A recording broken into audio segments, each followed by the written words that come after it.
Hey guys, it's Mark again from Christ-Centered Fitness. Now, every so often I'll get an email from a client that says something to the effect of, for the last few days I was really bad and I cheated on this and then I was off my plan or off the wagon or something to that effect. And it just really starts them on this negative downward spiral in terms of their thought processes about what they're doing. So let's be absolutely clear up front.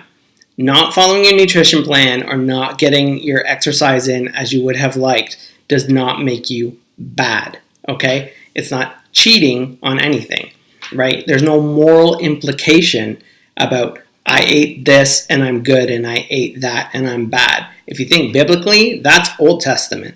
Since the coming of Jesus and his crucifixion and his resurrection, our goodness or righteousness is defined by what he's done, not by what we eat, right? So really, when it comes down to it, we cannot begin to define ourselves and our moral standing and how we feel about ourselves by what we chose to eat and didn't eat, okay? So that's number one. The other thing is the whole idea of having this kind of on or off mindset, that on the wagon, off the wagon, on the plan, off the plan mindset implies that there is a wagon in the first place. And the reality is that there really is no off. I mean, life just keeps rolling. It's the same body that just keeps on rolling. And what researchers call this, they call it something called dichotomous thinking, or in simpler terms, it's black or white or all or nothing thinking.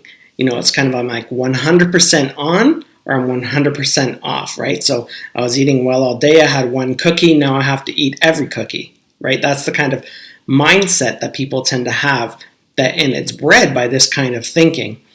And I guess kind of what I want to drive home here is just because you decided to have something that maybe you weren't otherwise planning to have, like a cookie or you had a dessert and a glass of wine, it's not the same as having all the desserts and a bottle of wine, right? These are different entities entirely, and their effects on your body are different entirely.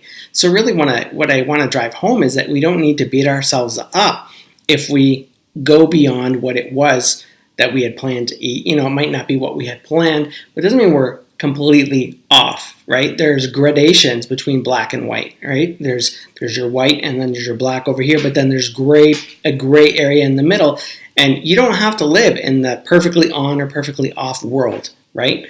Now, ideally, we want to eat closer to the more nutritious, healthful way most of the time, and we want to have allowances for times where, we kind of deviate from maybe what we normally eat and celebrate and have things like that. And if we slip from one into the other in a certain direction, that's fine. But I guess the really big understanding is that there's no moral implication.